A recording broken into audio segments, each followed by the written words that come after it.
Hello नमस्कार साथियों, मैं कार्तिक आप सभी का स्वागत करता हूं आपके अपने यूट्यूब चैनल पाठशाला विद गौरव में। आशा करते हैं दोस्तों आप सभी बहुत अच्छे होंगे और आपकी तैयारियां भी बहुत अच्छी चल रही होंगी। जैसे कि दोस्तों आप सभी को पता है कि उत्तर प्रदेश कांस्टेबल की जो नई वैकेंसीज हैं वो जल्द ही आने वाली हैं। उसका नोटिफिकेशन और हमारे माननीय मुख्यमंत्री जी ने इसका आगाज कर दिया है। जल्द ही ये वैकेंसीज हमारे नोटिफिकेशन या फिर हमारे सरकारी पोर्टल पर शो होने लगेंगी और जल्द ही इसके आवेदन होंगे। तो जैसा कि आप सभी दोस्तों को पता है, ये वैकेंसी 52,699 वैकेंसी नई वैकेंसी उत्तर प्रदेश कांस्टेबल की जल्द ही आने वाली हैं। तो इसके रिगार्डिंग जो हमारा प्रीवियस ईयर का पेपर है उसका आकलन करते हुए जो आगे की रणनीति है वो हम अपने यूट्यूब चैनल के माध्यम से आपको पढ़ाना बताना चाहते हैं। क्योंकि मेरा नाम कार्तिक है और मैं दोनों बार पिछले बार एग्जाम क्वालिफाई कर चुका हूँ उत्तर प्रदेश कांस्टेबल एग्जाम्स का। और मैंने कैसे क्वालिफाई एग्जाम को किया वो भी मैं आपको बताऊंगा धीरे धीरे वीडियोस के माध्यम में। पहले हम धीरे धीरे देखते हैं कि हमारा जो प्रीवियस ईयर मैथ का क्वेश्चन सेशन था वो मैथ कैसी आई थी हमारे एग्जाम्स में। तो देखते हैं दोस्तों हमारा पहला क्वेश्चन क्या है। पहला क्वेश्चन दिया गया है, व्यक्ति ए एक कार्य को 48 मिनट में पूरा कर सकता है जबकि बी उसी कार्य को 60 मिनट में पूरा कर सकता है।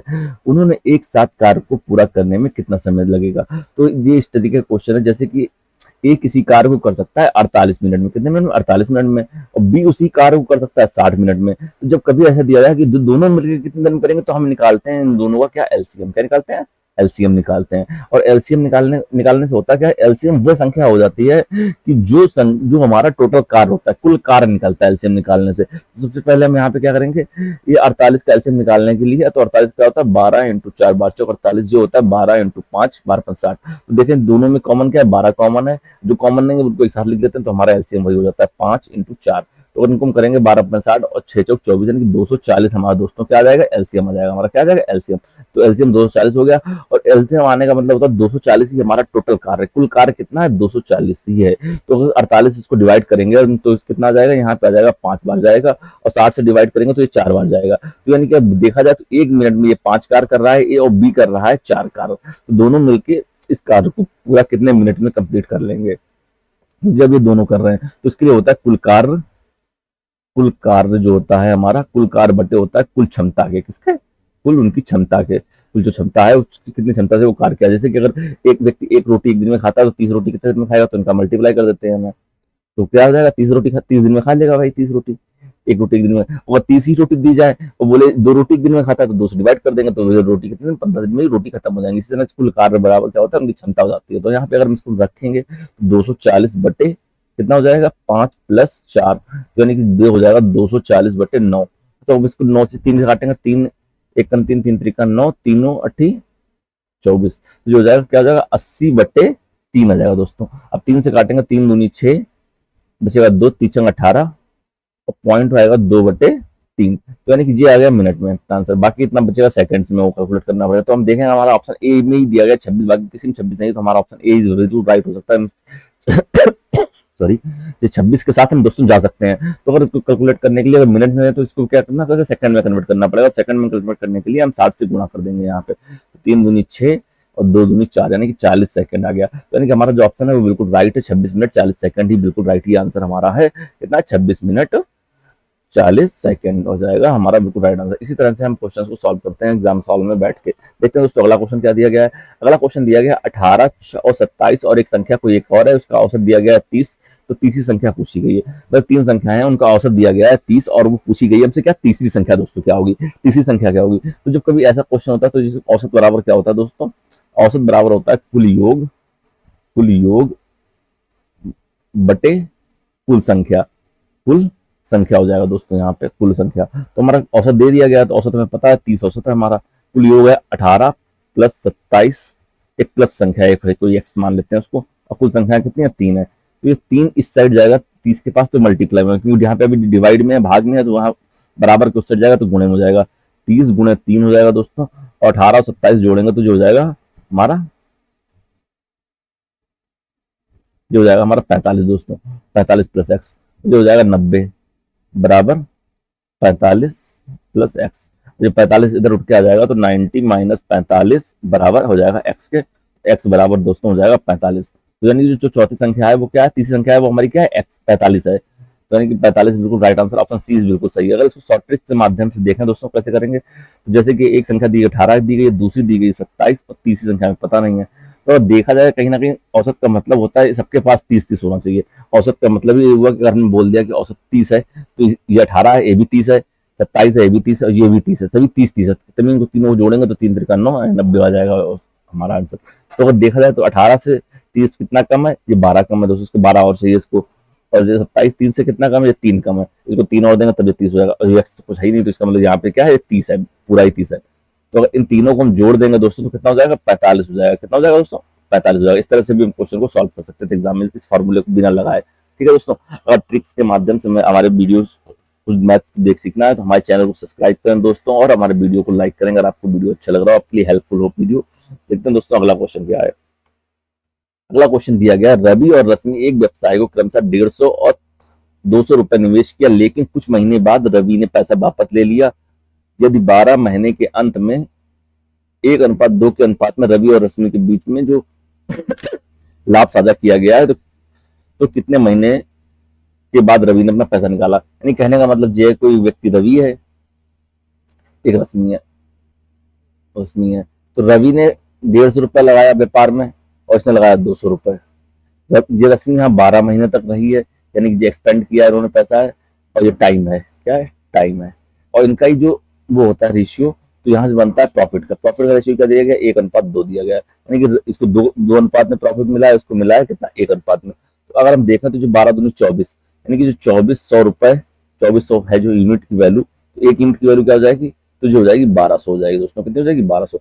यानी कि अगर इसको 2400 रुपए का प्रॉफिट मिल रहा है तो इसको मिलना चाहिए तो 1200 का। 1200 का प्रॉफिट कब मिलेगा, यहाँ पे 1200, क्योंकि जो 1200 को हम डिवाइड कर देंगे 150 से, 0 0 15 8 120, यानी कि 8 बार, यानी कि 8 माह तक ये व्यक्ति रवि रहा होगा, तभी इसको 1 अनुपात का प्रॉफिट मिला है। इस अनुपात में हमें प्रॉफिट मिला है दोस्तों, क्योंकि इनको मल्टीप्लाई करेंगे तो ये हमारा प्रॉफिट का रेशियो निकल आता है दोस्तों। क्या निकल आता है, प्रॉफिट का रेशियो निकल आता है दोस्तों। तो हमारा 8 ऑप्शन जो सी है बिल्कुल सही है, तीसरा ऑप्शन बिल्कुल सही। 8 माह ही जो रवि है वो व्यापार में रहा, 8 माह के बाद उसने अपना पैसा दोस्तों निकाल लिया था। अब देखते हैं अगला क्वेश्चन। अगला क्वेश्चन दिया गया है चक्रवृद्धि ब्याज का क्वेश्चन। 10% वार्षिक ब्याज की दर से 2 वर्ष के लिए 1400 रुपए पर अर्जित ब्याज पूछा गया है। तो इस टाइप के जो क्वेश्चन है, तो सीआई का फॉर्मूला लगाने से बेटर एक ऑप्शन एक होता है हमारे पास, वो हम लगाते हैं इसमें। क्या, जैसे कि अगर ये 100 है, 100 से ये कितना हो गया, 110 होगा, 10% एक साल में फिर 100 था, 100 से फिर 110 हो जाएगा। इसको इसी 3 साल का होगा, तीन बार लिख लेंगे इसको, और इसी तरह से कितने परसेंटेज उसको हम 100 से मान के कर सकते हैं। तो ये 0 से 0 इधर भी कटा है, 0 0 यहाँ भी कट गया, तो ये हो जाएगा 100 बराबर जो है 121। देखा 100 से कितना हो गया, 121 हो गया, तो यानी 21% की बढ़ोतरी हो रही है। कितनी हो रही है, चक्रवृद्धि ब्याज के माध्यम से। वैसे अगर साधारण ब्याज होता दोस्तों तो 20 की बढ़ोतरी होती, 2 वर्ष में 20 का बढ़ता, लेकिन चक्रवर्ती होने के कारण वो 1 साल पे भी उस ब्याज पे ब्याज मिल जाएगा दोस्तों। तो 21% का ब्याज टोटल निकल के आ रहा है। तो हम यहाँ लगा देंगे 1400 और गुणा इसका सीधे डायरेक्ट कैलकुलेट करेंगे 2100 बटे 100। एक जीरो से एक जीरो कट जाएगा दोस्तों, दूसरे जीरो से दूसरा जीरो कट जाएगा दोस्तों। 14 14 28 और 1 29, तो ये हो जाएगा 294 दोस्तों। 294 क्या हो जाएगा, ये हो जाएगा हमारा कंपाउंड इंटरेस्ट, यानी सीआई हो जाएगी। सीआई की जो वैल्यू हो जाएगी वो कितनी हो जाएगी, 294 दोस्तों हो जाएगी। 294 हमारे बी ऑप्शन में दिया गया है दोस्तों, तो ऑप्शन बी बिल्कुल सही है। ऑप्शन दूसरा बिल्कुल दोस्तों हमारा राइट आंसर हो जाएगा दोस्तों। ठीक है दोस्तों, अब देखते हैं अगला क्वेश्चन। अगला क्वेश्चन क्या दिया गया है, 3 वर्षों के लिए 4% की दर से ब्याज 2500 रुपए में ब्याज अर्जित पूछ रहा है। मतलब इन 3 वर्षों के लिए जो 4% की दर से 2500 रुपए में कितना ब्याज मिलेगा। जब कभी चक्रवर्ती की बात नहीं करेगा क्वेश्चन एग्जामिनर हमसे, तो हम उसको कंपाउंड इंटरेस्ट में नहीं निकालेंगे, वो हम सीधे सिंपल इंटरेस्ट में क्वेश्चन को सॉल्व करेंगे। जब भी चक्रवर्ती ब्याज का क्वेश्चन होगा तो वहां पे चक्रवर्ती दे दिया जाएगा, और जहां पे सिंपल का होगा तो वहां सिंपल बताएगा नहीं, वो आपको खुद अंडरस्टूड होना पड़ेगा कि वहां पे सिंपल इंटरेस्ट ही लग रहा होगा। ठीक है, तो जैसे सिंपल इंटरेस्ट की जो एसआई बराबर हम लोग निकालते हैं वो क्या होता है, P into R into T. R T upon क्या हो जाएगा दोस्तों, 100 हो जाएगा दोस्तों। तो जो पी की जो वैल्यू होती है वो होता है मूलधन, हमारा क्या होता है, मूलधन। आर जो हमारा होता है वो क्या होता है, दर होती है दोस्तों। और टी होता है क्या, समय। समय होता है दोस्तों, क्या होता है, टी होता है हमारा समय। ठीक है, टी हमारा समय हो जाएगा दोस्तों। ठीक है, तो अब यहाँ पे हम रख देते हैं पी की वैल्यू। पी की वैल्यू दे दी गई है हमें 2500 रुपए, और हमें दिया गया दर दी गई है 4%, और समय दिया गया 3 वर्ष, और इसको डिवाइड करेंगे किससे, 100 से दोस्तों। एक जीरो से एक जीरो, दूसरे जीरो से दूसरा जीरो, दोनों जीरो कर जाएंगे, उसका करेंगे मल्टीप्लाई 25 चौको 100, 100 300, यानी कि जो हमारा सिंपल इंटरेस्ट आएगा वो कितना आएगा, 300 ही आएगा। तो 300 हमारा जो चौथे ऑप्शन है वो बिल्कुल सही है दोस्तों, चौथा ऑप्शन बिल्कुल राइट हो जाएगा। 300 बिल्कुल राइट आंसर है दोस्तों। अब देखते हैं दोस्तों हमारा अगला क्वेश्चन क्या है। अगला क्वेश्चन दिया गया है 12% की छूट के बाद एक खिलौना 132 में बेचा गया क्यों खिलौने पर अंकित मूल्य का, क्योंकि जब भी छूट मिलती है दोस्तों वो किसे मिलती है, अंकित मूल्य पर मिलती है, क्योंकि कॉस्ट प्राइस पे छूट नहीं, जो हमारे रेट इस हमारे सामान पे लिखा होता है उसी सामान पे जो रेट लिस्ट चिपकी होती है उसी रेट लिस्ट के अकॉर्डिंग को दी जाती है छूट। तो वो छूट हमसे पूछा है, तो अगर मान लेते हैं अगर 100 रुपए इस पे लिखा था, तो अगर छूट देने के बाद 12% की छूट उसको दी गई है तो कितना हो गया 88% वैल्यू आ गई, कितने 88%। ये 88% की दोस्तों वैल्यू दी गई है, कितनी दी गई 132 दी गई है। तो 88% की जो वैल्यू है वो कितनी दे दी गई है दोस्तों, वो दे दी गई 132 दे दी गई है। और इसी तरीके से हमें 100% की वैल्यू निकालनी है, क्योंकि 100% क्या है हमारा अंकित मूल्य JMRP है हमारा यहाँ पर। तो अभी इसको क्या करेंगे 100 बनाने के लिए यहाँ पे भी 100 का मल्टीप्लाई करेंगे, इस साइड भी 100 का मल्टीप्लाई करेंगे, तो जो 88 जाएगा डिवाइड में, तो हम इसको लिखेंगे क्या 100 बराबर 132 अपॉन 88 इंटू 100 हो जाएगा दोस्तों। इसे 88 को काटेंगे 11 8 88, 11 1 11, 11 दूनी 22, फिर से 2 से काटेंगे, 2 दूनी 2 चौकू 8, 2 छंग 12, फिर 2 से काटेंगे 3 और 2 दूनी 4, इसे 2 से काटेंगे इसको 50 बार जाएगा, और 5 इंटू 3 यानी कि 150, यानी कि 5 इंटू 50 इंटू 3 हो जाएगा दोस्तों, कितना जाएगा 150। 150 रुपए हमारी क्या थी दोस्तों MRP रही होगी, कितनी रहेगी MRP, 12% छूट करने पर जो 132 रुपए आ जाएगा दोस्तों। तो हमारा 150 कहाँ दिया गया, ऑप्शन सी में दिया गया, ऑप्शन सी दोस्तों बिल्कुल राइट हो जाएगा दोस्तों। ठीक है दोस्तों, अब देखते हैं हमारा अगला क्वेश्चन क्या है दोस्तों। अगला क्वेश्चन दिया गया है हमारे एग्जाम ने जो पूछा है, 434 रुपए में एक पेन को बेचकर रमेश को 24% का लाभ कमाता है, तो रमेश ने किस मूल्य पर इस पेन को खरीदा होगा, क्योंकि 434 रुपए का पेन बेचा, उसने 24% का लाभ कमाया। जैसे कि मानते हैं 100 रुपए का उसने पेन खरीदा था, उसने 24% का लाभ कमाया, तो क्या हो गया 124 की वैल्यू होगी, किसकी होगी 124 हो गया टोटल। तो फिर जी 124 की जो वैल्यू है दोस्तों वो हमें दे दी गई है, कितनी 434 दे दी गई है। तो हम लिखेंगे 124 बराबर 434। ठीक है, तो अब यहाँ पे हमें किसका निकालना 100 बराबर निकालना, तो इधर भी 100 का मल्टीप्लाई कर देते हैं, जैसे पिछले क्वेश्चन में किया था दोस्तों हमने, उधर भी कर देंगे 100 का। जो 124 आ जाएगा डिवाइड में किसका, कहाँ जाएगा 124, तो 434 डिवाइड बाई 124 इंटू 100। ठीक है, अब इसको हम काटेंगे यहाँ से,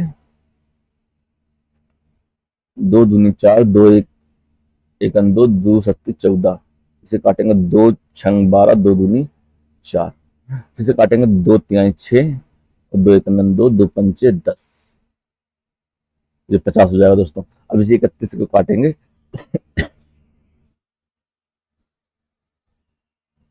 7 बार जाएगा, 7 7 1 7, 7 21, 7 बार में जाएगा दोस्तों, तो यहाँ पे आ जाएगा 7। ठीक है, तो 50 इंटू 7, 5 7 35, कितना हो जाएगा 5 7 35, यानी कि 350 जो रुपए होगा वो क्या है, वो हमारा उसने पैसा इन्वेस्ट किया होगा, यानी कि CP यानी कॉस्ट प्राइस होगा, उसने 350 रुपए का पेन खरीदा होगा, तभी उसको 24% लाभ बेचने पर हमें कितना कितना 334 का बिकेगा दोस्तों। ठीक है दोस्तों, तो ऑप्शन ए बिल्कुल राइट हो जाएगा दोस्तों। अब देखते हैं अगला क्वेश्चन हमारा क्या है। अगला क्वेश्चन दिया गया है, महिमा ने एक टेस्ट में 175 में से 126 अंक को हासिल किया, और तो महिमा के द्वारा प्राप्त अंकों का परसेंटेज पूछा जा रहा है। सॉरी, जैसे कि आपको पता है हम लोग हाई स्कूल में या 10th में जब भी रहे होंगे तो हमने देखा होगा कि हमें जितने अंक मिलते हैं, जैसे कि एग्जाम्स पे हमें मिले 300 अंक, और टोटल हमारा होता था हाई स्कूल 600 अंक का, तो उसको डिवाइड कर देते हैं 100 से, तो ये 0 0 0 0 6 5 30, यानी कि कितना 50% हमारा आ जाता है आंसर। तो यानी कि हम देख सकते हैं कि अंक का जो परसेंटेज निकालने के लिए होता है उसमें क्या लिखते हैं हम लोग, प्राप्त अंक लिखते हैं ऊपर, प्राप्त अंक कितने किए हमने, और फिर बटे होता है कुल अंक, क्या होता है कुल अंक, इंटू 100 कर देते हैं, तो हमारा निकलता है क्या प्राप्त परसेंट, क्या निकलता है प्राप्त प्रतिशत निकल आता है दोस्तों। तो प्राप्त अंक महिमा ने कितने किए, महिमा ने प्राप्त किए 126, और किसमें किए 175 में दोस्तों उसने प्राप्त किए, इंटू 100 कर देंगे, तो जो ये जाएगा 7 बार में, 25 सत्ते 125,